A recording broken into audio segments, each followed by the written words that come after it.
Žmogus nuolat ieško savo ligų. Pereina į tokią maniją ir baimę dėl sveikatos. Jaučia tą skausmą, spaudimą, svaigimą. Kūnas tai šneka, o gydytojai neranda. Ir išbūti neapibrėžtume labai sudėtinga, yra savotiška kančia. Žmonės nori savo diagnozės ligos, nes tada, kai jie nustato, gauna dėmesio. Iš tiesų tai tik baimė. Dabar jau nugriūsiu, numirsiu dabar. Bet jau ten praeina kiek minučių, žiūri, nenumirė. Aš galbūt nenumiriau šį kartą, bet kitas kartas tai gali būti lemiamas. Tu nežinai, kada gali numirti. Tai aš dar paklausčiau, ar laidotuvėm pasiruošei. Apie mirtį galima šnekėti šiaip jau. Žmonės, kurie yra arti mirties, jie siekia ryšio su gyvaisiais. Nors kita vertus, mirtis visada gąsdina. Tai ką man eit pas tą psichologą, aš geriau su žmona ar su vyru pakalbėsiu. Kalbėti apie jausmus nėra lengva. Aš nepykstu. Jau užsirakinu ir aš tai nepykstu. Visai nepykstu. Viskas gerai, tu šnekėk, man tai viskas gerai. Šiaip ta būsena, tai yra to žmogaus atsakomybė, kad kūnui nereikėtų už jūs kalbėti. Jūs kalbėkit, jūs šnekėkit. Sveiki, brangus Go Therapy podcasto klausytojai, žiūrovai. Šiandieną sveikinuosi studijoje su Brigita Gelumbauskiene. Jinai yra psichologė, humanistinės ir egzistencinės krypties psichoterapeutė. Ir turi ne vienerių metų patirtį dirbdama su žmonėm medicininėje aplinkoje. Su žmonėm, kurie reabilituojasi, kurie sveiksta arba kurie susiduria su ligom, iš kurių negali pasveikti. Ir šiandien mes kalbam apie vieną iš sudėtingiausių turbūt psichikos sveikatos būsenų, tai hipochondrija. Klausimas, Brigita, iš karto šaunu. Žmonės googlina savo simptomus, jie ieškosi, jie mano, kad jie serga rimta liga ir tada tas pojūtis žmogaus, kad jisai serga kažkuo, jisai pereina į tokią maniją ir baimę dėl sveikatos. Kaip tai atsitinka? Manyčiau labai įvairiai. Iš tikrųjų, gali būti pradžia nuo iš tikrųjų kažkokios ligos ar sutrikimo. Pavyzdžiui, gali būti, kad gydytojai nustatė galvos smegenų aneurizmą, kaip yra, ar ne? Ir tai yra rimta liga ir gydytojai padaro savo procedūras, gydymą ir paleidžia pacientą namo. Bet žmogus po to gydymo jaučia, kad kažkas ten gali būti negerai, nes jaučiu tarsi dilgčioje, tai tarsi silpna. Ir tai rodo, kad žmogus nelabai tiki, kad iš tikrųjų viskas gerai, viskas buvo padaryta. Arba, tarkim, gali atrodyti, kad svaigsta galva ir jau galbūt kokia man kraujagysliai užsikimšo ar trombas. Tai labai įvairiai. Gali būti, kad tai yra tiesiog apie nerimą. Tie įvairūs sveikatos pakitimai, didžiulis nerimas. Ir kaip mes turim panikos atakas, tai nerimas iš tikrųjų reiškiasi per tuos dusulius tokius, kai žmogui trūksta oro, spaudžia krūtinę, galva svaigsta. Gydytojai sako, viskas su tavo širdim gerai. Nieko negalim prikibti, bet gal tau reikėtų apsilankyti pas psichologą ar psichoterapeutą. Nes ten kažkas visgi neduoda ramybės. Tai šiaip gali būti pradžia nuo realios kažkokios sveikatos pablogėjimo, o gali būti iš nerimo didžiulio, kuris kyla dėl įvairiausių priežasčių. Ir kas tada žmogaus viduje vyksta? Nes yra žmonių, kurie tiesiog nerimauja. Yra nerimautojai tokie. Taip. Bet jie, sakykime, jaučia tą nerimą, jie gali katastrofinės mintis turėti, jie galbūt ten gali pradėti galvoti, gal čia tas negerai. Bet yra žmonės, kurie tiesiog pradeda, taip labai sistemiškai ieškoti savo ligų. Taip, jeigu ne šitas, man yra kažkas, sunkumas kažkoks krūtinė, ne širdis, gal tada plaučiai. Gal tada vis dėlto man ne ten taip krūtiniai, gal vis dėlto labiau žemiau, gal man kepenys, gal man kasa, gal man čia kažkokia tai, nežinau, išvarža yra ir, sukasi per gydytojus. Ir čia tas didelis nerimas iš nesaugumo. Nesaugumas, nežinomybė, neaiškumas.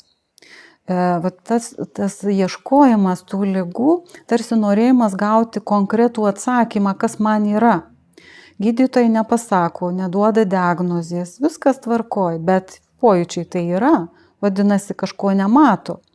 Ir būna kartais, kad tie pacientai netiki gydytojais ir tada pas kitą, ir dar pas kitą, ir dar vieną, ir dar kitą tyrimą, kažko man neranda. Ir galų gale, kai prieina tokią ribą žmogus, kad tikrai jau perėjo per visas įmanomas instancijas ir visus gydytojus, tada jau sako, gal tikrai reikėtų nueiti pas tą psichologą ar psichoterapeutą ir pasišnekėti dėl ko. Nes gydytojai kaip susitarę šneka, kad čia gali būti kažkas negerai su psichika. Tai, manau, kiekvienas labai žmogus individualus ir gali būti, kad vienam reikės labai daug pasivaikščioti per gydytojų kabinetus, kitas gali būti ir greičiau ateis. Štai, manau. Ir, aš ir iš savo praktikos irgi tokių turiu atvejų, kai žmogus nueina pas gydytoją eilinį kartą, gydytojas jam pasako, žiūrėk, su tavo simptomatika visa, neturim prie ko prisikabinti. Žmogui palengvėja ir tada jisai pabūna ir tada grįžta atgal, kad ne, palauk. Ne, vis dėlto ne taip yra. Kas žmogaus viduje pasidaro, kad jisai, tarsi jisai jau gavo patvirtinimą. 10 kartą jisai buvo pas tą specialistą. Kadangi, kaip tu sakai, vis tiek simptomai išlieka, vadinasi žmogui, kažko neranda, nes būtų, jeigu jau surasta, ten išgydyta, tai tada žmogus nekeltų klausimo, bet simptomai išlieka, ten, sakykime, žmogus jaučia tą skausmą, spaudimą, svaigimą, tai jisai suvokia, kad, yra kažkas, nes kūnas tai šneka, o gydytojai neranda. Ir tame yra labai daug nerimo dėl to neapibrėžtumo, kad jis nežino, kas jam yra. Ir gydytojai nepasako. Ir išbūti neapibrėžtume labai sudėtinga, yra savotiška kančia. Jeigu sakom, man pasakytų tas ir tas, tai žinočiau, ką daryti. Tarsi noras sukontroliuoti. Čia iš tikrųjų eina labai didelė dalis kontroliai. Žmonės, kurie linkę kontroliuoti, paprastai susiduria su nerimo panikos atakomis. Ir jiem labai norisi kiekvieną simptomą suprasti, apie ką jis ir ką galima su tuo padaryti, o tas neįmanoma. Kaip ir neįmanoma panikos atakų sukontroliuoti, jos įvyksta, kada įvyksta. Tai čia dar toksai momentas apie nerimą, jeigu kalbant. Tai tarkim, toks žmogus ateina į tavo kabinetą. Taip. Koks darbas tada vyksta? Ką tu darai? Pirmiausiai, tai aš ir paklausiu, pas kokius gydytojus buvot, ką jums pasakė, gal kokių ligų iš tikrųjų gali būti, kad nustatytos kažkokios ligos, gali būti žmogus turi hipertenziją, pavyzdžiui, ar ne, kraujospūdį padidėjusi, gali būti širdies permušimai, realios diagnozės gali būti. Tai aš pirmiausiai pasiteirauju, ką jūs kuo sergate, kas jums nustatyta, koks gydymas buvo, kad iš tikrųjų tą žinoti apie žmogaus tą sveikatą. Ir tada jau mes pereinam prie tų simptomų, kurie yra neaiškus, kur gydytojai sako, čia taip neturėtų būti, neturi fiziologiniai rodikliai puikūs, bet, tarkim, širdis daužosi, pulsas tenai, bet šiaip padarius diagramą, viskas su jie tvarkoj. Ir tada vyksta tas darbas iš esmės apie psichologinę būseną. Bandom suprasti, apie ką tie simptomai, apie ką kūnas šneka. Kas tai per jausmai, kas galų gale vyksta žmogaus gyvenime. Nes kažkas vyksta ko jisai neįvardina. Nu ir šiaip psichosomatika tai yra, ko žmogus neverbalizuoja, neišreiškia, tai kūnas daro šitą darbą. Ar per svaigimą, ar per skausmą, ar per viduriavimą, įvairių kūno gali būti kalbų. Ir esu girdėjus, kaip žmonės sako, mane kūnas išduoda, aš jo nepažįstu, nepasitikiu, nes jis gyvena savo gyvenimą. Ir va taip įdomu. Tai va kaip su tuo kūnu susidraugauti, kaip jį pažinti, ką jisai šneka, apie ką jisai kalba. Čia yra, manau, viena iš tokių linijų, kur galima dirbti psichoterapijoje. Tai tada ir klausimas. Tai ką tas kūnas bando pasakyti per tuos simptomus? Kas dažniausiai būna, galbūt gali pasidalinti kokiais atvejais? Na, šiaip tai pirmiausiai, dažniausiai, jeigu kalbam apie sveikatą, nerimą dėl sveikatos, tai aš pastebiu, kad žmonės, kurie turi baimę numirti, mirties baimė. Nes, realiai sveikata, ligos yra glaudžiai susijusi.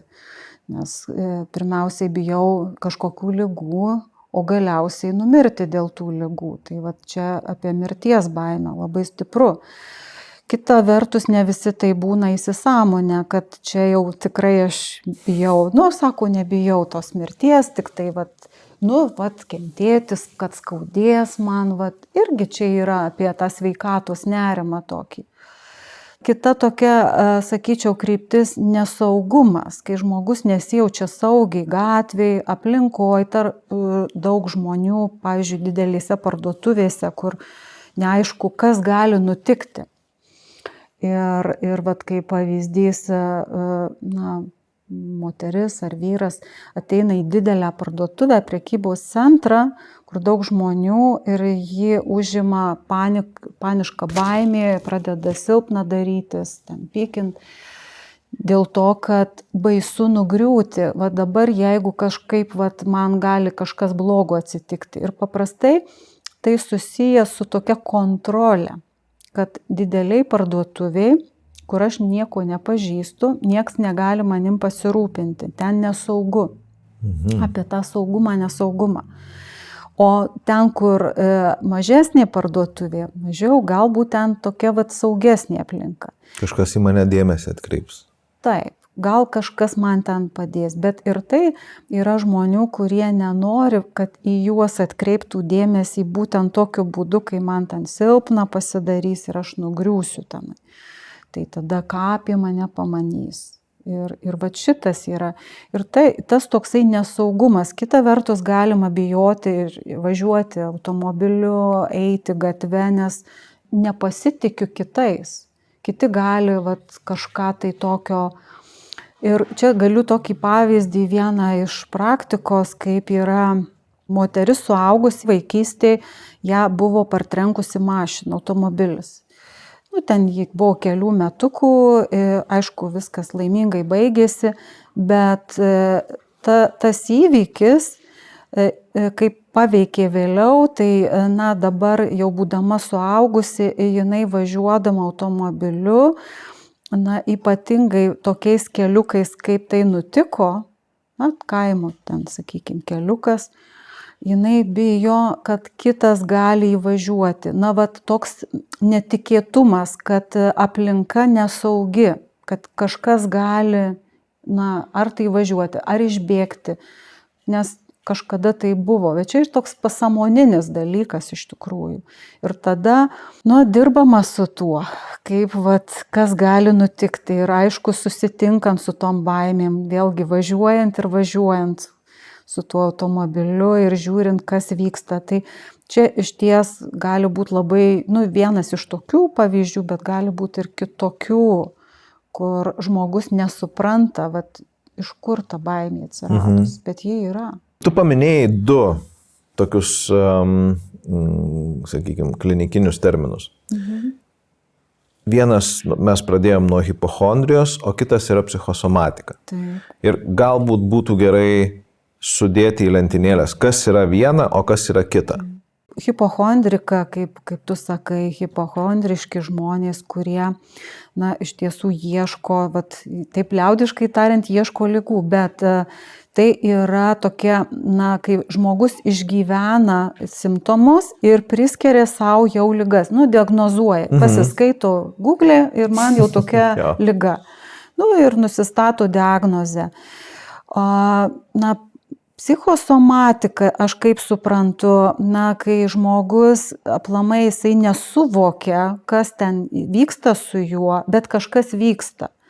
Jaučia simptomus, išgyvena ten nerimą per tuos dusulius ar spaudimus, bet jis nežino. Ir čia toksai galima spėlioti, tai man toksai, kai žmogus jau diagnozuoja savo ligas, tai apie hipochondriją, o kai psichosomatika, nu, kažkas reiškiasi, bet kas neaišku.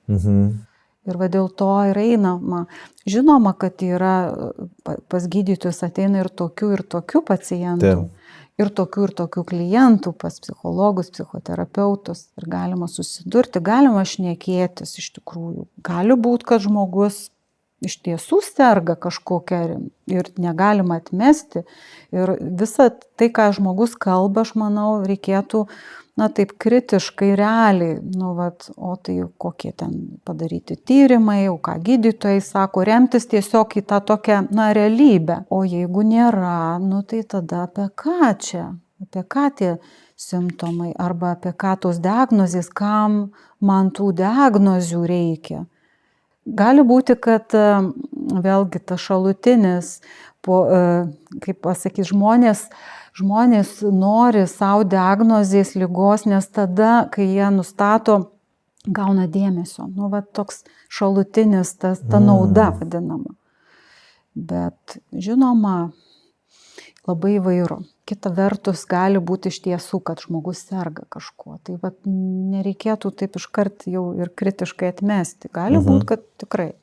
Aš šitoj vietoj turbūt atidėčiau tos žmonės, kurie iš tikrųjų, na, jie jaučia simptomus, nueina pas gydytoją, pasitikrina, taip yra kažkas, tai jie serga, gydosi. Bet kita dalis yra žmonių, kurie, nu, jie jaučia simptomus, jie jaučia, tarkim, skausmą. Nu, krūtinės srityje aš jaučiu skausmą. Viską pasidarau.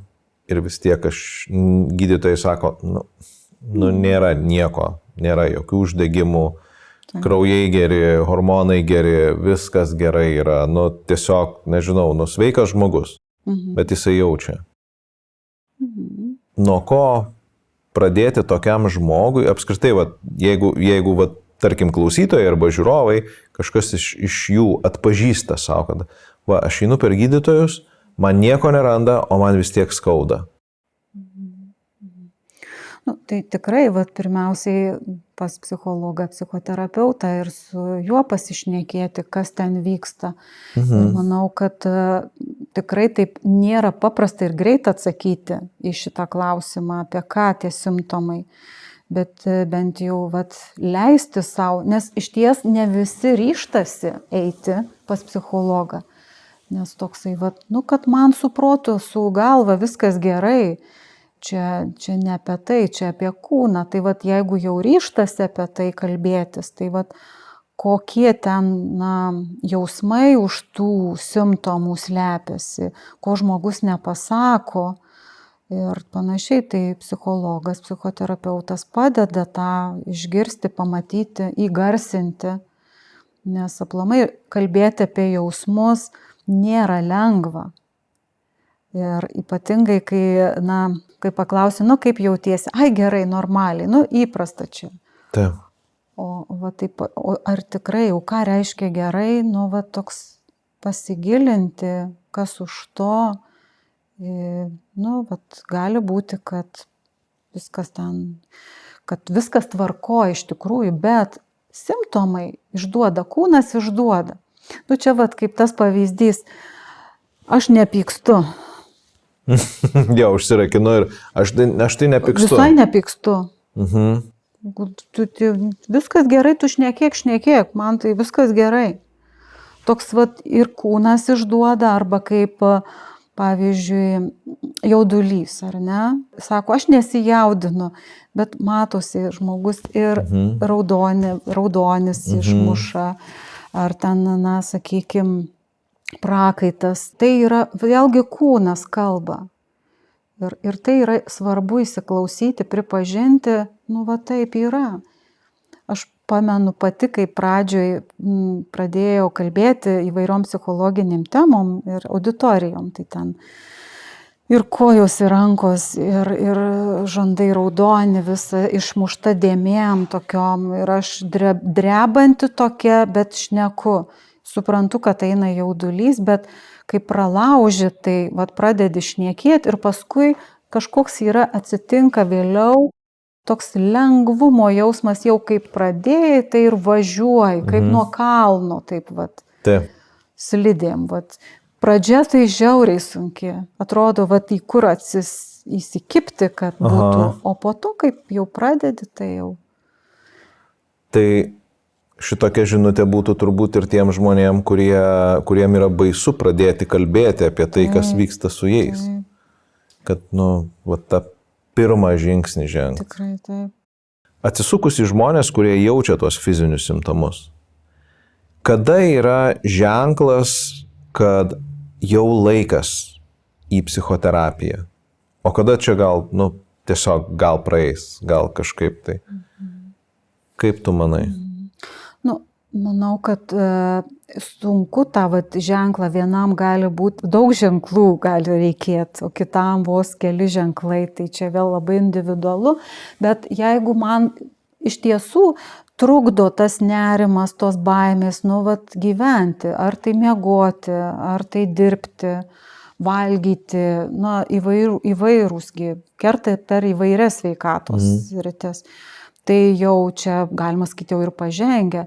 Tai būna taip, kad žmonės net pažįsta, vat kartais būna tas nerimas toksai, nu, normalu, vat nerimauju, nes laukia egzaminas, laukia kažkoks pokalbis darbo, o vėliau, sako, jau tas nerimas tampa toks kaip kasdieninis ir atrodo natūralu. Aš pastebėjau apie tą bėgimą, vat, kai žmonės tarsi kokiam maratone, visur neturiu laiko, visur skubu, reikia visur suspėti, neturiu laiko.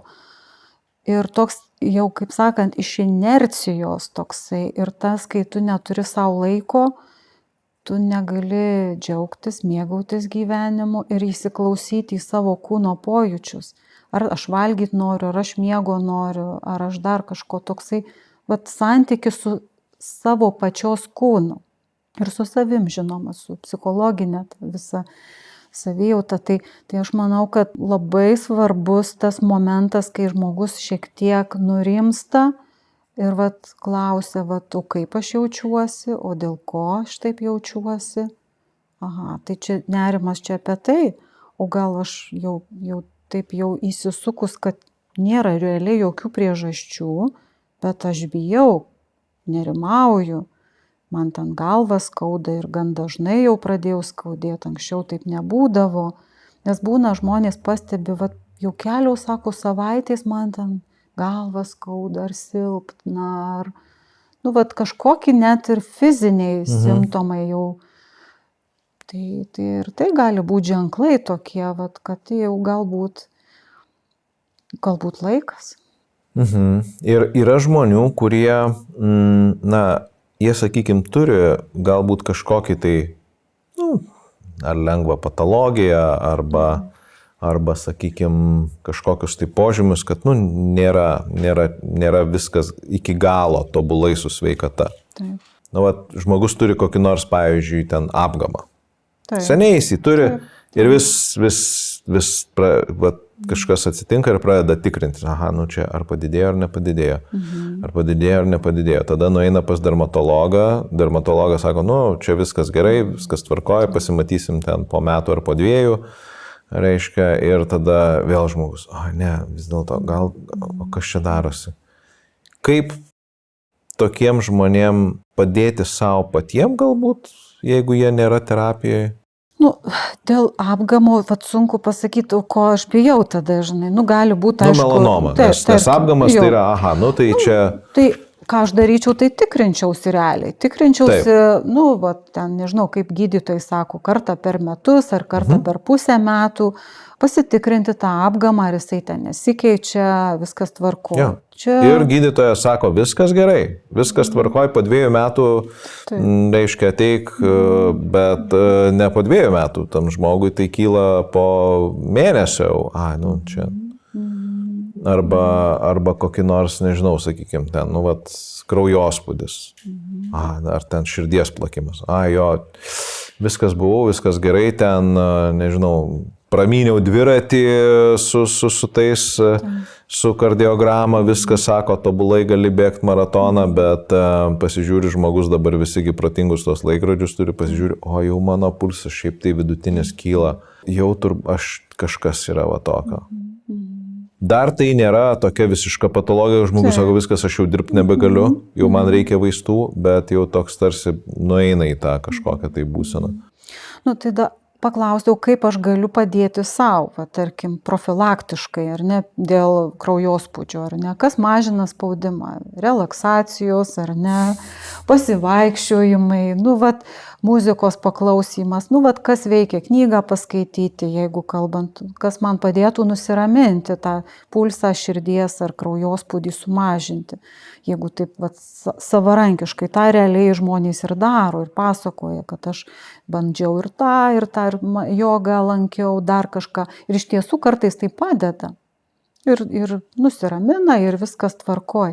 Bet kita vertus žmogui reikia pajusti, apčiuopt, kad tikrai padėjo. Jeigu ten pameditavau ir tas spaudimas sumažėjo. Bet kalbant apie apgamą, vėlgi kaip įvertint, juk aš tai nesu medikė, ar ne, jisai keičiasi, aš nieko realiai negaliu, įtakoti jam negaliu. Jeigu aš spaudimą galiu ten pareguliuoti, apgamo niekaip. Yra tam tikrų, sakykime, ligų, kur kai kurias gali pareguliuoti, kai kurių ne. Žiūrėt. Ir tada, kuo ilgiau žiūri, tuo jis didesnis atrodo. Ir su širdies plakimu irgi. Kuo labiau aš galvoju apie savo širdies plakimą, tuo labiau aš jaudinuosi. Kuo aš labiau jaudinuosi, tuo mano pulsas greitėja. Tikrai taip. Ir, žinai, su apgamu tai aš pagalvoju, yra išvada. Tarkim, tu vis tiek jau apsilankai pas gydytoją, tai, gydytojas ją sveikatą ten įkelia, ar dabar gali tiesiog ten tau išrašą padaryti. Pasiskaitau, bet man nuo to neramiau. Tada, jeigu jau tas nerimas neduoda gyventi, tada jau gal apsilankyti pas specialistą reikėtų. Nes čia neįrodinėsi žmogui iš tikrųjų, kad čia gydytojas taip su tom išvadom, bet čia kalba apie nerimą. Ir apie, jeigu kalbant apie apgamą, kad gali būti melanoma, tai mirtina liga, sakykime, aš galiu numirti dėl jos, tai apie mirties baimę. Galbūt žmogui tas apgamas tik tai toksai, priedas, o iki to, vis kažkas gal nutiko, gal jisai, nežinau, prarado kitą žmogų, gal ten irgi dėl kokios panašios ligos. Nes būna, kad aplinkoje artimoje kažkas, tarkim, įvyksta ar suserga ir tada žmogus bando, nesąmoningai prisitaikyti, kad ir man gali būti. Nes taip buvo tam, tai gal ir man. Čia gali būti tokie momentai, apie ką tas, gal tiesiog žmogui reikia išsišnekėti, tokį man baisu, aš bijau onkologinės ligos. Nes ten mano teta, močiutė numirė ir panašiai, toks dar kartais ir išsiventiliuoti žmogui padeda toksai apie tą, kas iš kur ten. Nes būna, kad ir pas mane tokių pacienčių, sanatorijoj kalbant, kurios yra palaidoję tėvus, onkologiniam lygom sergančius ir pačios susirgę kažkokią ar krūties, ar kita liga. Tai jos sako, aš žinau, aš mačiau, kaip tas buvo išėjimas, kokis sunkus ir kokia kančia. Ir tai stipriai veikia ir emocijas, ir baimė, ir nerimas, nes jos žino, matė. Tai gali būti, kad ir čia, vat, su tuo apgamu gali būti iš kažkur, čia jis susidubliuoja, čia kažkaip, va, taip galima sakyti. Jo, jis tada tarsi tampa tokiu simboliu, Taip. kurį Taip. galima, nu taip, sakykime, į jį galima materializuoti Taip. savo tą neapčiuopiamą jauseną. Taip. Imkim tokį pavyzdį, kad žmogus eina per gydytojus. Taip. Jis eina ir jis turi štai tokią bylą ir jisai, kai ateina pas gydytoją, jis atsiverčia, viskas ten surašyta gražiai, pabraukta, sudėta istoriškai, kaip nori, kokiais pjūviais. Taip. Ir žmogus, jis negali patikėti, kad jam vis dėlto yra ne apie jo fizinį kūną, bet labiau apie jo mentalinę būseną. Kur galėtų būti tas atspirties taškas? Kad jisai galėtų pasakyti, gal vis dėlto čia yra ne apie tai. Aš manau, kad pats žmogus turi įsitikinti darydamas kažką, veikdamas. Nes dabar va tokį pavyzdį pateiksiu, viena mano klientė. Jai būdavo tokie žvaigždutės galvoj, akyse, vat, ir svaigimas toksai. Ir tikrai buvus, kaip pasakyti, pas gydytojus, ten jai ir buvo įtariama aneurizma, aš kaip atsimenu, bet viską ten sutvarkė ir sako, jau čia viskas tvarkoj, nieko nėra. Bet tos žvaigždutės išliko. Ir jinai vat, su tokiu, bet ne visada jos būna, bet jos vat, kartais vat, jos iškyla, sako. Ir atrodo, kad nugriūsi vat, ir gulėsi ant toj gatvėje, nieks dar ir neras ir nepamatys. Tai jinai sako, aš suprantu, kad aš negaliu namie sėdėti, nes kas už mane dirbs, kas pinigus uždirbs, reikia valgyti ir išlaikyti. Tai kitas momentas, kai eina žmogus su ta baime, jisai kažką daro ir įsitikina, kad ir su tom žvaigždutėm jis nenugriuvo. Ir vat ėjo ir nieko neatsitiko. Tai vat aš tą ir noriu pasakyti, kad einu link savo baimių, ten, kur man reikia, gyvenu savo gyvenimą, bet ir įsitikinu pats, kad aš nenumiriau, nenugriuvau, infarkto, insulto nenutiko, tiesiog per veikimą. Čia norisi pacituoti Viktoro Franklio, kaip jisai labai gražiai tą logoterapiją yra įkūręs ir tą kaip metodą. Ir tikslas jos yra, kad žmogus iš kenčiančios būsenos pereitų į veikliąją būseną. Kaip aš dabar sakau, kenčiu, bet aš noriu pereiti į veiklę, daryti dėl savęs kažką va tokio, kad pati pamatyčiau ar pats pamatyčiau, susidurčiau, kad iš tiesų tai tik baimė. Taip, jie yra tie simptomai, bet jie neturi tokio svaraus pagrindo, kurį aš įsivaizdavau, kad dabar jau nugriūsiu, numirsiu dabar. Kaip ir su panikos atakom tas pats. Žmogus galvoja, kad numirs, bet jau ten praeina kiek minučių, žiūri, nenumirė. Aha, pakvėpavo, pavaikščiojo, po kiek laiko ten vėl galbūt. Ir pats žmogus įsitikina, kad tie simptomai yra psichosomatiniai. Jam reikia pačiam ant savęs. Ir tada, čia jau dabar žinau, kad nenumirsiu, nes jau tai buvo N kartų. Toks yra, Jo, bet čia tu kalbėjai apie tokį racionalų ir sąmoningą žmogų, tarsi. Nes dar galima, aš pabūsiu velnio advokatas ir pasakysiu, jo, bet aš galbūt nenumiriau šį kartą, bet kitas kartas tai gali būti lemiamas. Gali. Aš sakyčiau taip. Tai čia realu, tu nežinai, kada gali numirti, realiai kaip ir nežinai, kokia plyta nugrius tau ant galvos, kurią taip. Tai aš dar paklausčiau, ar laidotuvėm pasiruošiai ten kokį karstą, ar tenai kokią, čia šaržuotai iš tikrųjų, bet apie mirtį galima šnekėti šiaip jau, jeigu taip. Jeigu jau taip jau ir atsitiks, kaip tada, ar ne, kas jau ten tave taip gazdina, ko tu bijai, ar nepasiruošęs. Nu, vat apie mirtį šiaip jau reikėtų kalbėti tada, nes čia man toksai gali būti, kad toks žmogus susiduria, vat kaip taip šneka, su kitais žmonių pasakymais, kurie sako, tu nenumirsi, viskas ten čia. O aš vat kalbėčiau tada, gerai, pasišnekam, o kas bus po tavo mirties, o kaip tu nori būti pašarvotas, palaidotas, o kas toliau, nu vat galima ir šitaip kalbėti. Jeigu jau apie mirtį kalbam, jau tikrai jau jeigu taip. Ne, žmonės labai mažai kalba, nu, šiaip įprastam pasaulyje, ne psichoterapiniam. Jie mažai kalba apie mirtį, apie mirimą, apie pomirtinį gyvenimą, nu, galbūt ten tokios labiau yra iš tokio, na, galbūt religinio kažkokio tai fono, bet ta tema, jinai labai gąsdina. Taip. Ir labai jinai tarsi tokia didelė ir baisu, kad neprisikalbėt, nes net Bog Dieve, nu aš prikalbėsiu ir tada va štai iš tikrųjų tai nutiks. Tai vat gal ir vertėtų įkelti šitą. Aišku, ne visada žmonės nori kalbėti apie mirtį, bet galima vat taip užklausti, gal tu nori apie tai pasikalbėti.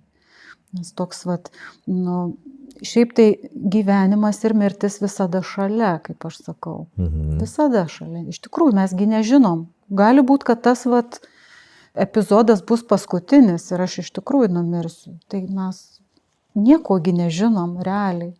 Nei vienas. Juo labiau, vat, žinant tokiais neramiais laikais gyvenant, tai čia mirties baimė vėlgi gali sustiprėti, kai ten kaimynai ar ne kaimynai, ar ne pasaulyje, tiek daug karų, tiek daug grėsmių visokiausių, tų grėsmių yra. Bet šiaip apie mirtį galima kalbėti.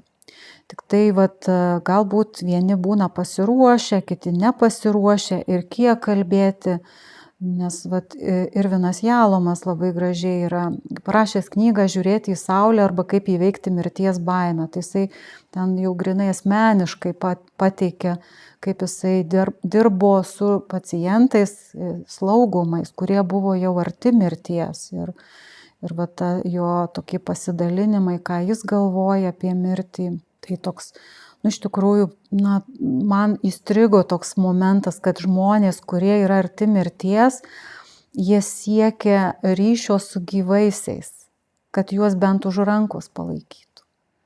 Tokio, vat, nu, vat, dar su šiuo pasauliu nori jie to prisilietimo tokio, vat.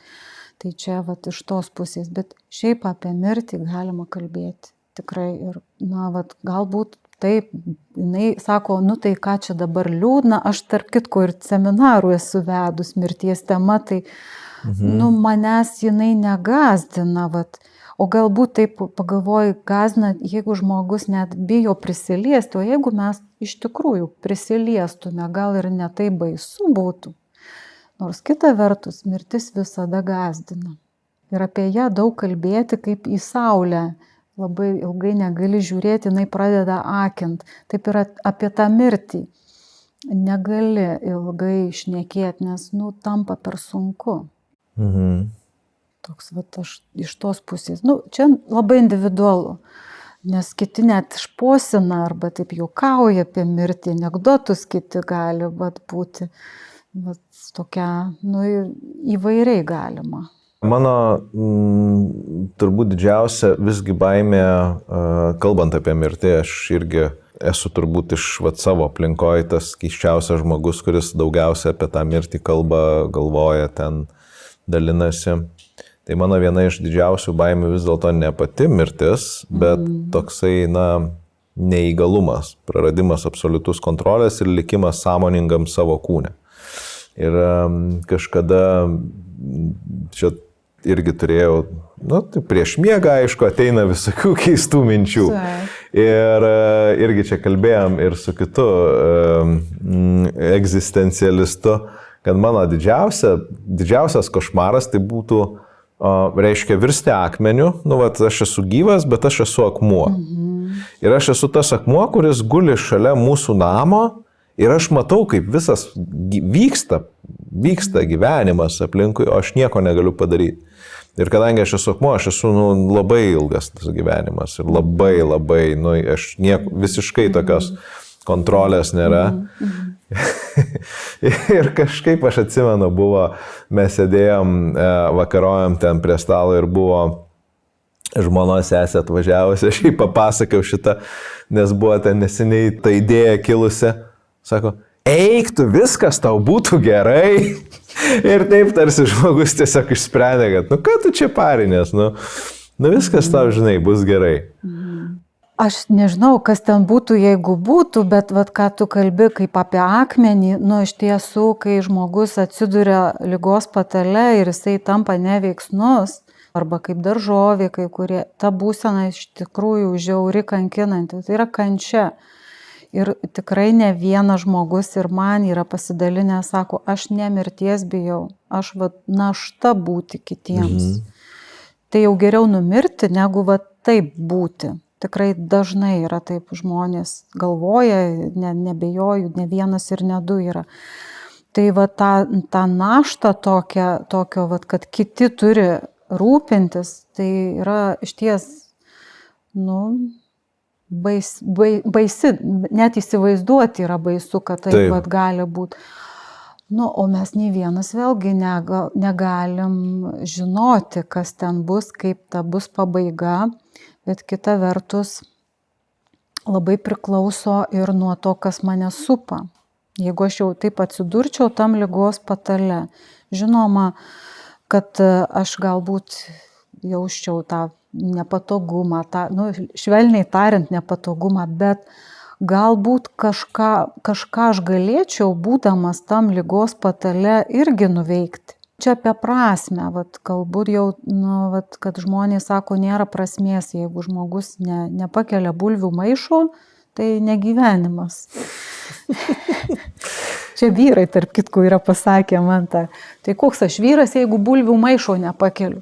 Tai o jeigu, kalbant, kai jau visai ligos patale, tai iš viso kokia čia prasmė? Tai negyvenimas, egzistavimas. Tai, o ten, jeigu aš gulėdamas tam ligos patale, galbūt aš kažkam galiu būti naudingas. Kita vertus irgi yra žmonių, kurie iš tikrųjų guli ligos patale ir yra šviesaus proto, kaip aš vadinu, o yra, kurie anam pasauly gyvena. Tai irgi toksai, kur čia dar ta riba, ar ne, nes gali būti, kad vaikams, anūkams, ten močiutė ar dėdukas, jisai pasako istorijas gulėdamas tam ligos patale. Tai dar prisiminiau vieną knygą Antradieniai su Moriu, Mičo Albomo parašyta knyga, pokalbiai studento. Moris buvo dėstytojas, kuris sunkiai sirgo pačioj pabaigoje ir tas Mičas Albomas, jo studentas, atvažiuodavo antradieniais pas Morį į svečius, jisai gulėjo ligos patale ir jie šnekėjosi apie mirtį, apie meilę, apie senatvę, apie savigraužą, savigailą. Ir po to jie tuos pokalbius tas studentas įrašė ir parašė knygą. Ir kokia prasmė, ar ne, ligonis dar gali šnekėti. Gali būti kažkam reikalingas, kažkam naudingas, nežinau, bet ir ne tik tai, galbūt aš neturiu, tarkim, ten labai daug žinių, bet gal mano buvimas kitam teikia džiaugsmą. Šties, nes aš esu kažkieno, nežinau, tėtis, mama, brolis, sesuo. Jo, mes šitą pamirštam, nes tarsi tada nusiema mūsų tokia kaip žmogaus funkcija, tai kas ten, tarsi gydytojas, advokatas, verslininkas, mokytojas. Taip. Aš esu tiesiog žmogus. Taip. Visos etiketės nukrenta. Tikrai taip. Ir tada lieka tik tai ryšys. Taip. Ir, žinai, mes kalbam vis vieną apie lygų baimę, apie baimę sunkių lygų. Ir kai mes čia esam šitoj vietoj, tai man tarsi tokia sąsaja rišasi, kad turbūt tai, ką mes dabar įvardinam garsiai, kad gali būti, kad tuose žmonėse tai yra kažkur tai paslėpta. Kaip tau atrodo? Gali būti. Ir tada tai tiesiog tampa tokiu priemonė kažkokiu tai būdu išreikšti tai, kas ten viduje giliai suslėpta, tada kūnas tiesiog pradeda kalbėti.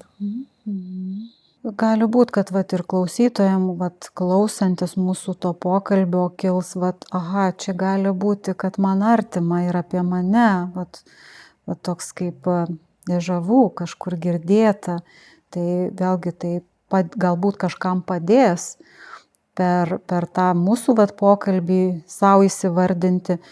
Ir kita vertus, tai žmonės labai skirtingi ir šiaip kalbėti galima apie daugą, bet kaip aš kalbu, dar yra, kaip aš kalbu.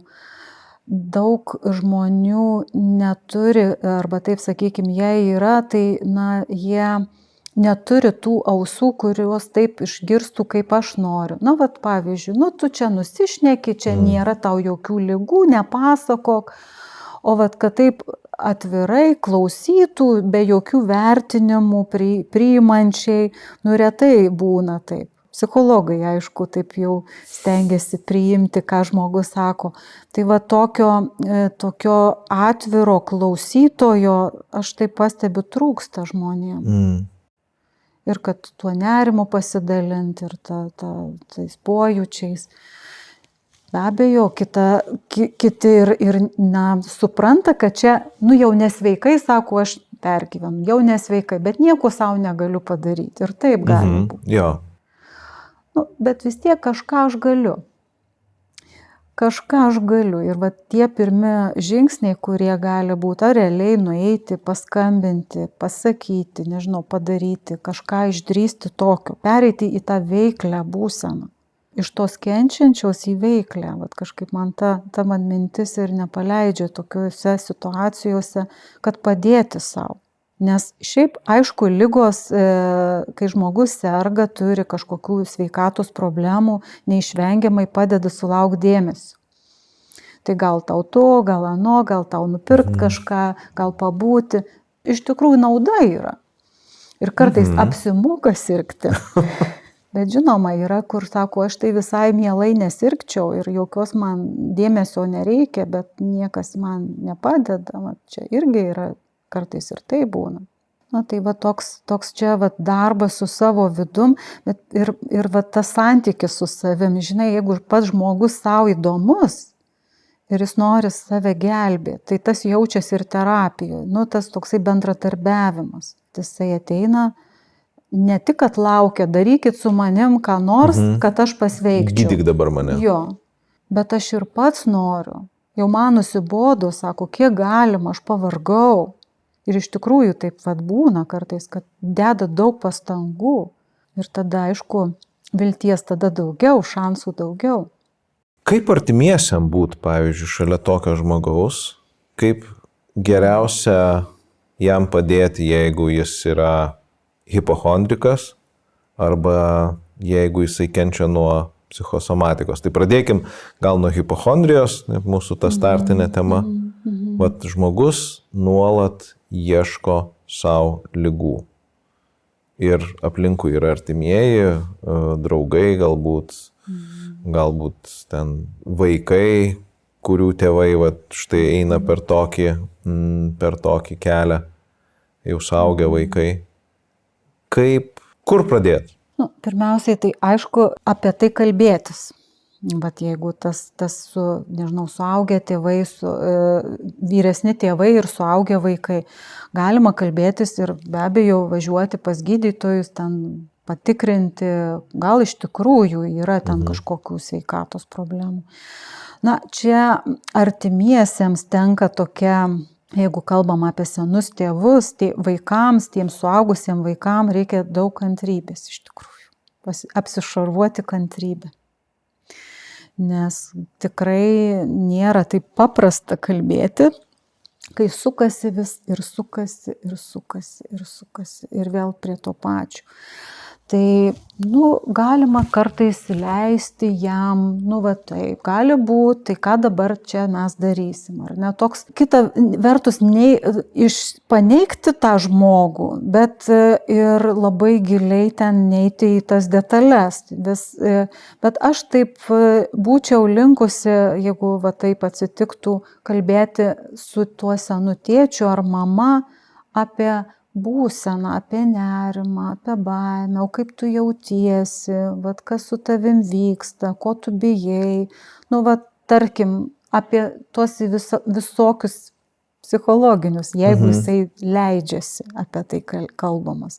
Nes kartais tėvai sako, man viskas gerai, man psichologų nereikia. Jo, ką tu čia dabar šneki? Aš nedurnas. Tu galvoji, kad aš durnas, aš dar už tave protingesnis. Taip, bet tada aš kaip dukra, tarkim, galiu pasakyti, žinai, tėti arba mama, man tai liūdna, man neramu dėl tavęs, kai tu taip jautiesi, ar ten ieškai, ten dar tau nesiseka. Aš galiu kalbėti tada jau kaip dukra, kas su manim vyksta. Nes tavo sveikatos bėdos mane taip pat veikia. Ir čia gaunasi toks, žinai, aš kviečiu kalbėdama apie savo jausmus, kviečiu savo artimą kalbėti apie tai. Jo, iš tikrųjų mes galime tą daryti, tokią rokiruotę. Nes jeigu tu nekalbi, tai aš pakalbėsiu. Būtent. Ką tu čia kalbi, tai ką, tai ašgi nepasveiksiu, kad tu čia blogiau jautiesi, žinai, aš nepadarysiu, kad tu geriau jaustumės. O ką aš tada galiu kuo aš tau galiu padėti tada? Gal taip sakyčiau. Jeigu aš noriu tau, mamai ar tėčiui ar nekalbėti, o kaip aš tau galiu padėti? Kokios tau pagalbos iš manęs reikia? Gal tiesiog šitaip tiesiai šviesiai paklausti. Ir gal pasakys, nežinau ką pasakys, kokios tos pagalbos. Taip, gali būti, iš tikrųjų. Gerai, tai dabar mes pakalbėjom apie vyresnius žmonės. Taip. Pakalbam apie bendraamžius. Apie žmonės, kurie, tarkim, vyras, žmona, taip, partneris, partnerė, artimas draugas. Yra žmogus, kuris nuolat nerimauja dėl sveikatos, kuris žino viską apie mediciną, žino visus vaistus, žino, kad jam niekas neveikia ir kad jisai vis tiek serga kažkuo. Ir jis gyvena toje kančioje, jam tikrai, matom, kad jam yra blogai.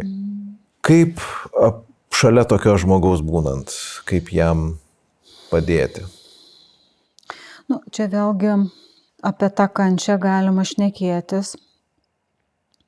Kartais užtenka pabūti su tuo žmogum toj kančioj, vėlgi paklausti, kokios pagalbos iš manęs tu norėtum, tikiesi. Bet čia aš galvoju, dar kitas dalykas, kaip yra partneriai, tai susiduria žmonės kaip su atsakomybės prisiėmimu už partnerio psichologinę būseną. Šiaip jau aš nesu atsakinga už vyrą arba ten vyras už žmonos psichologinę būseną.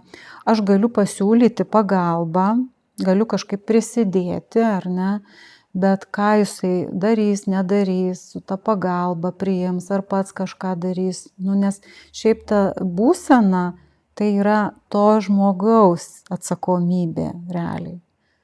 Žinoma, jeigu yra liga, jau tai ten vėlgi kiti dalykai, bet jeigu mes kalbam apie tas hipochondrijas ar ten psichosomatiką, tai čia yra pats žmogus kažkaip jisai prisideda savo gyvenimo būdu prie to, kad jis jaučia kažkokius simptomus, kad jam kažko neranda, tai tada kaip? Kita vertus, žmona vyrui ir vyras žmonai psichologai negali būti. Mes tik tai galim, tai yra kitas visai santykis. Čia geras labai toks kampas, kurį palėtei, kad negali. O kodėl ne? Tai ką man eit pas tą psichologą, aš geriau su žmona ar su vyru pakalbėsiu. Tai, nes ten reikės mokėti pinigus, o čia už dyką gali. Taip, sutaupysim va ir apsiritai svetimas žmogus, ką iš čia man padės. Va. Tai vat žmona ir vyras negali būti vienas kitam, nes jie yra jau kitam ryšyje, kitam santykyje, nes yra jausmai, yra istorija ir tai jau aš negaliu būti nešališka. Mano žinios galbūt gali padėti, bet ne visada suveiks.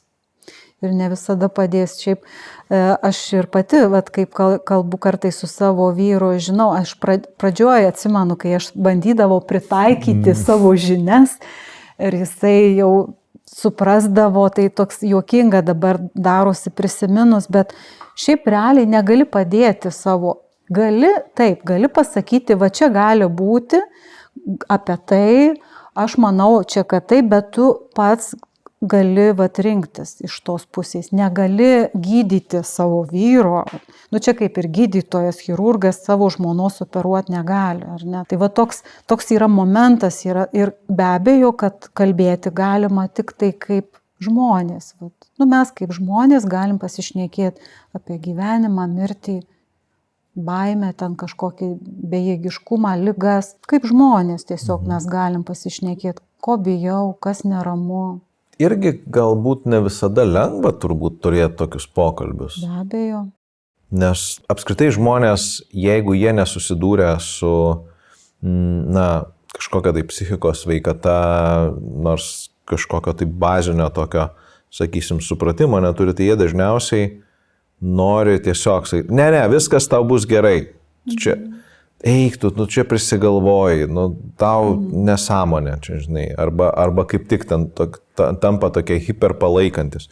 Jo, būtinai dar čia, žinai, pasidaryk dar tyrimų, jo, galbūt tie gydytojai nesupranta nieko. Ir jeigu, dabar mes turim laiką, tai tokį, kaip sakyti, tą crash kursą galėtume duoti žmonėm, tai kaip reiktų nešnekėti?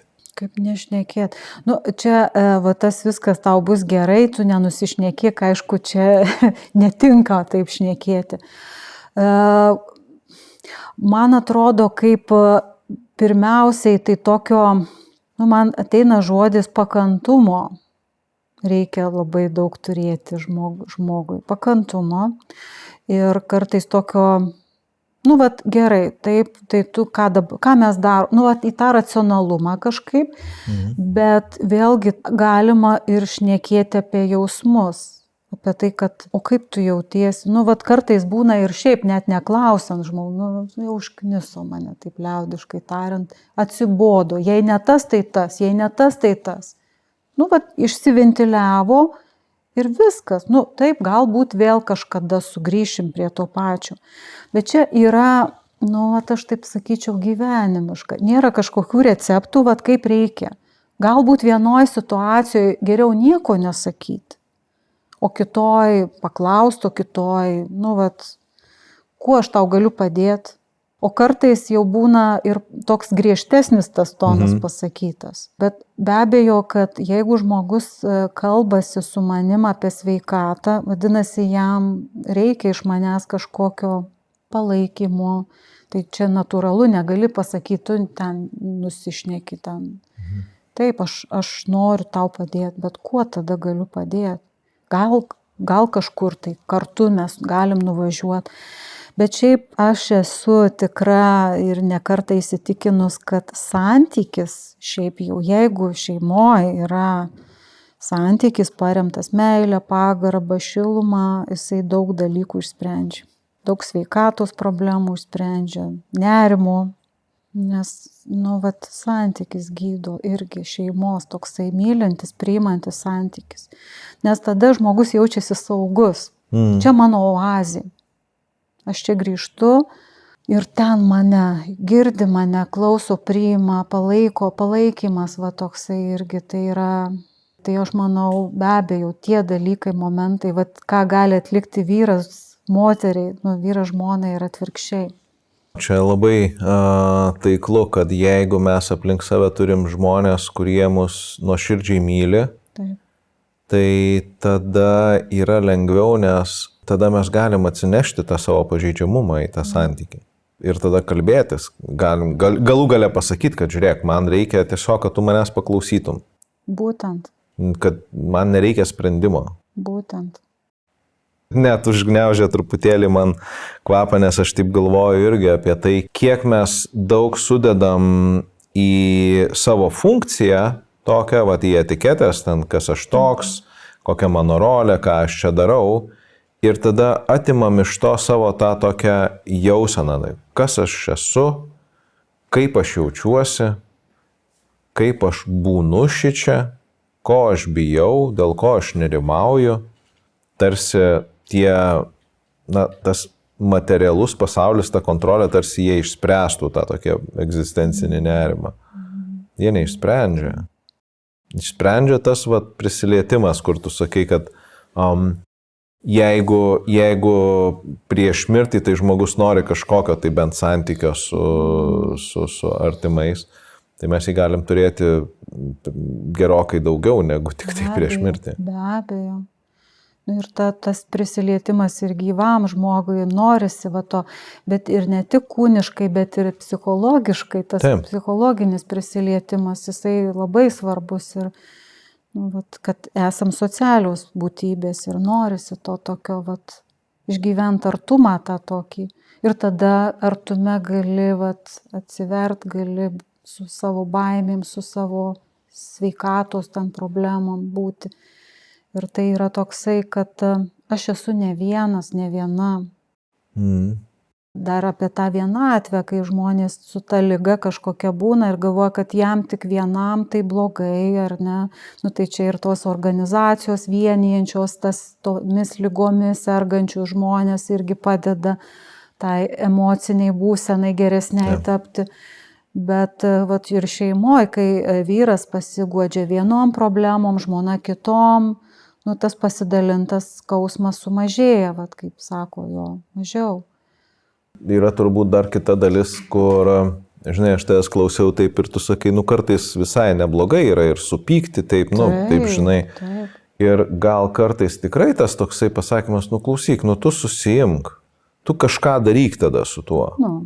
Jis irgi gali, nebūtinai sakau, kad jisai būtinai pakeis kažką, bet man atrodo, kad jis gali tarsi į kažkokią tai, įstatyti atgal į kažkokią orbitą tinkamą. Taip, įžemint kažkaip, taip, jo.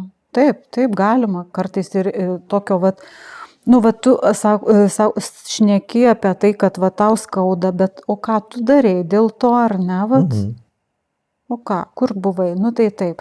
Ir šiaip yra žmonės, kurie sako, aš ir tą dariau, ir tą, kaip tu sakai, ir vis tiek ten gydytojai nieko neranda. Tai gal čia kažkas yra kito. Šiaip, jeigu žmogus iš vis leidžiasi apie tai kalbam.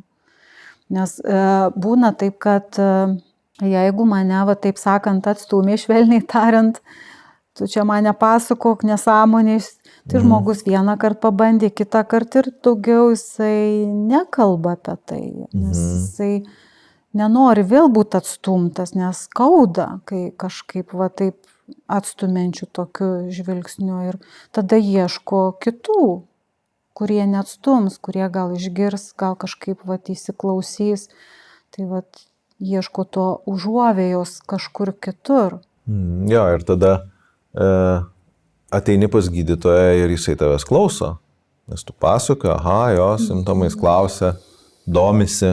Taip. Ir tada, čia geras jausmas. Ir tada dar norisi. Ir tų 20 minučių, kur ten skirta, labai mažai iš tikrųjų. Taip. Žmogus taip jau tik pradeda, atrodo, bet taip yra, kad žmogui reikia ir kito žmogaus, kad jis būtų išgirstas. Tai manau, kad čia yra svarbus tas momentas ryšys. Toks apie sveikatą žmonės kalba ne tik seni, bet ir jauni. Ir tikrai dabar jaunų žmonių stebiu tikrai yra daug sergančių įvairiom, ne tik fiziologinėm, bet tikrai išgyvenančių ir tas panikos atakas, kurios reiškiasi per širdies, ten tuos permušimus, tikrai nemažai. Kad ne tik tai seni žmonės apie tą sveikatą, bet ir jauniem tai yra aktualu. Tas pats Labai stipriai dar nepaminėjau apie žarnyną, kad labai žarnynas su nervų sistema susijęs ir taip patys tokie raižymai žarnyno, viduriavimai, vidurių užkietėjimai iš tikrųjų daro žmonėm didžiulę tokią naštą, tiek negali dirbti normaliai, funkcionuoti, o tai yra psichologija. Ten baimės, nerimai įvairūs, kad susiję su įvairiausiais dalykais. Ir tada eina žmonės ir pas tuos gydytojus, čia žarnynas, kažkas ten negerai. Ir kartais reikia net antidepresantų, ten tų raminančių vaistų, kurie padėtų tą žarnyną net nuraminti. Nes būna tikrai stiprus, pakankamai stiprus tie simptomai, kurie ir kamuoja žmonės. Ir dar mums kalbant apie tą psichosomatikos ir hipochondrijos temą ir buvimą šalia.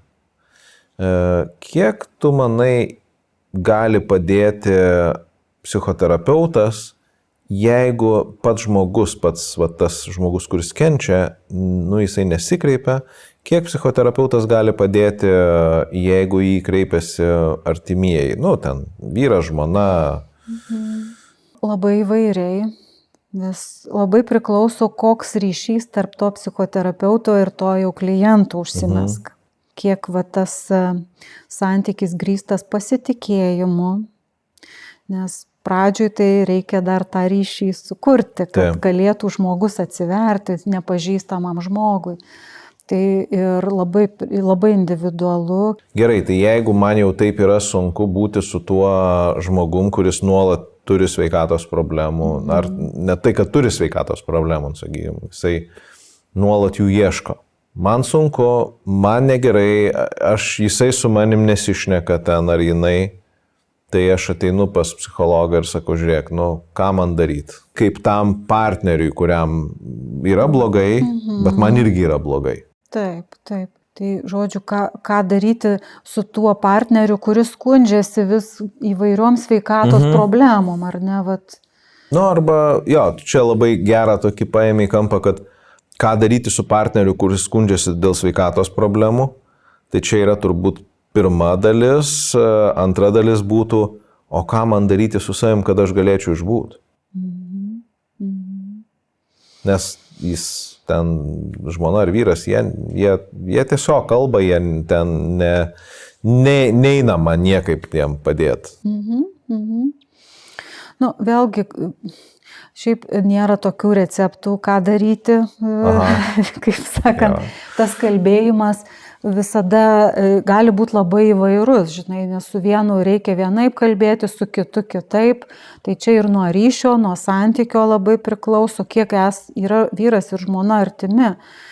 Tai pirmiausiai aš kalbėčiau taip, tu man kaip vyras rūpi, sakykime, aš kalbu apie savo vyrą ir aš noriu tau padėti. Kaip aš galiu? Aš noriu tau padėti. Padėk man padėti. Aš toks iš tos pusės jau tiesiogiai. Kita vertus, jeigu man vyras sako, tu negali man padėti, nes pas mane yra ten tokios ir tokios problemos, tai aš noriu tau tik pasiguost, kaip pirmai sakai, paklausyk, aš noriu tau pasiguost. Tai reikia tų ausų. Tai ar tu gali pabūtom klausančiom ausim, ramiom, tokiom priimančiom, guodžiančiom. Čia ir yra sunkumas išbūti, kai mano sutuoktinis ar sutuoktinė guodžiasi, kai jam yra sunku. Čia, aš išvelgiu tokį, jeigu, tarkim, man guodžiasi vyras arba vyrui moteris, tas sutuoktinis, kuris klauso tuos sveikatos sunkumus, bet negali nieko padėti, išgyvena bejėgiškumą. Ir tame bejėgiškume yra labai sunku išbūti. Nes mano mylimas žmogus kenčia, aš tik išklausyti jau galiu ir nieko negaliu padaryti. Čia yra sunkumas tame.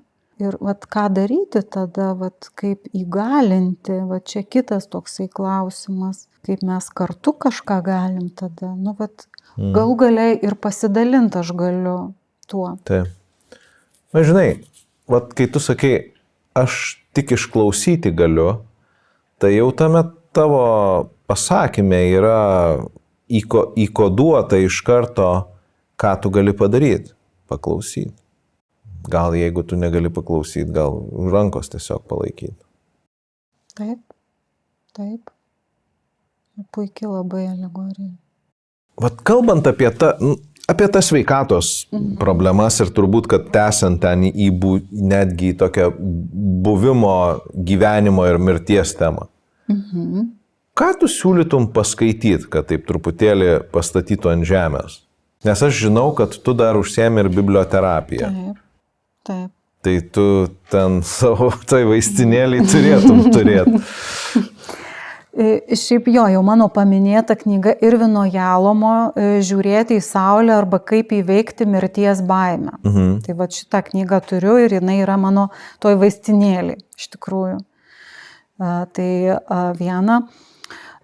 Kita vertus, apie dar gyvenimą ir mirtį, man Viktoro Franklio knygos labai iš tikrųjų kalba apie tai, kad jeigu žmogaus gyvenime yra daug prasmės, tai ir jis nugyveno prasmingą gyvenimą, tai mintis apie mirtį netaip ir gąsdina, nes aš nugyvenau prasmingą gyvenimą. Taip. Gąsdina tada, kai suvoki, kad nedarai tai, kas patinka, mano gyvenime nebuvo daug prasmės, taip ir nepagyvenau ir nejaugi dabar numirsiu. Nepagyvenęs. Tai apie tą prasmės paieškas, tai Viktoras Franklis, žmogus ieško prasmės, žmogus prasmės akivaizduoja, sielogyda ta pati yra knyga. Tai čia yra labai, siejasi man kažkaip tos temos, kad prasmė, mirtis ir gyvenimas kažkaip jos... Nes ir mirties prasmė gali būti dar irgi kažkas miršta dėl laisvės, ar ne? Taip. Tai irgi gali turėti pasirodo ir mirtis, tą prasme kažkokią, tai apie tai. O tų knygų be abejo šiaip dar yra ir daugiau, bet šiai minutėje aš kažkaip kas man artima iš tikrųjų. Šiaip turiu labai mėgstamą knygą, ją galiu paminėti ir biblioterapijoje apie ją šneku savo pacientam, klientam. Tai Lina Vėželienė Dirmontė, kaip kita dabar pavardė, 7 didžiosios nuodėmės psichologo kabinete. Tai mano akim žiūrint tikrai verta dėmesio knyga, nes čia psichoterapeutė ieško sąsajų tarp nuodėmių ydų ir psichologinių problemų. Jeigu aš turiu kažkokią problemą, tai jinai, sakykime, klausia, o kokią tu nuodėmę darai, arba, ydą, kaip tu be pavadinsi. Sakykime, jei turiu daug puikybės, tai turėsiu kažkokių bėdų dėl to. Arba pavydo, ar ten godumo, ar ne, ir atitinkamai. Šiaip visi mes nuodėmingi, visi turim tų nuodėmių, bet turim polinkį į tam tikrą ydą ir iš to seka pasekmės. Tai čia man labai tos sąsajos labai susieina kažkaip ir taip žmonės skatino mąstyti, kaip jis pats prisideda prie savo kančios. Nemaža dalim ir taip ir nutinka, kad mes patys prisidedam. Taip, esam kartais ir nukentėję ir ne kartais dėl kažkokių tai žiaurių sąlygų tenai, vaikystėj, paauglystėj, kažkas patyrė nepriežiūrą, nemeilę, agresiją, dar kažką. Bet jeigu kalbant, kaip aš pats dabar prisidedu prie savo vidinės būsenos, tai čia ta knyga ir yra apie tai, pamatyti savo ydas. Ir pamačius? Ir tada pamačius yra vaistų nuo jų. Toj knygoje irgi beje apie jas rašom. Kad pavyzdžiui, vaistas nuo puikybės, numeris 1, ar žinai, kas yra? Ne. Tai ten ir ne tik numeris 1, ir numeris 2, nuolankumas. kuris nėra tas pats, kas nusižeminimas, čia yra du skirtingi dalykai. Tai vat šitas yra momentas svarbus, kad jeigu pas mane daug yra puikybės, aš turiu ugdyti, nuolankumą, kuris tirpdo puikybę. O kas ta puikybė, ten ir aplamai, ten galima daug. Ir kuo skiriasi nuolankumas nuo nusižeminimo, kas du skirtingi dalykai. Tai ten ir toj knygoje ne tik sąsais, bet ir o kas gydyt galėtų. Toks kaip receptas. Bet šiaip labai taikliai ten jinai rašo. Tai man kažkaip šita jos knyga iš tikrųjų labai palietė ir pati apie save pamačiau daug dalykų, tai norėjau ir pasidalinti, kad šiaip tai labai fainai, kad pasidalinai, nes ir dar plus, jeigu jau žino žiūrovai ir klausytojai, kad ten bus receptų ir atsakymų, tai čia yra iš viso super, nesgi, žinai, psichologai ir psichoterapeutai, tai jie neduoda atsakymų, jie tiesiog, tai tu klausyk savęs ir rasim kažkokį tai būdą, tu pats atrasi. Brigita, einant į pabaigą ir uždarant mūsų tą hipochondrijos ir psichosomatikos temą, jeigu žmogus pradeda gyventi su mintimi, kad man yra kažkokia tai sunki, rimta liga, jis pereina. Ten gydytojus jam nieko neranda, jau padarytas tas pasitikrinimas. Kokią žinutę tu norėtum tokiam žmogui perduoti? Pirmiausiai įsiklausyti į save, susitikti su savim ir padėti savo kūnui. Tapti jo draugu, kad kūnui nereikėtų už jūs kalbėti, jūs kalbėkit, jūs šnekėkit. Nežinau, mintis, jausmus, kas vyksta dabar, kas vyko, padėti savo kūnui, būti savo pačių draugu. Tai kažkaip norėtųsi tokią žinutę. Nes kūnas, jisai visada yra šalia ir jisai iškalbingas yra. Ačiū tau labai, kad buvai. Brangus žiūrovai klausytojai, su mumis buvo Brigita Gelumbauskienė, psichologė, psichoterapeutė. Ir linkiu mum įsiklausyti į kūną, būti savo kūno draugais ir aišku vieni kitų draugais. Ir iki kitų susitikimų kitose epizoduose.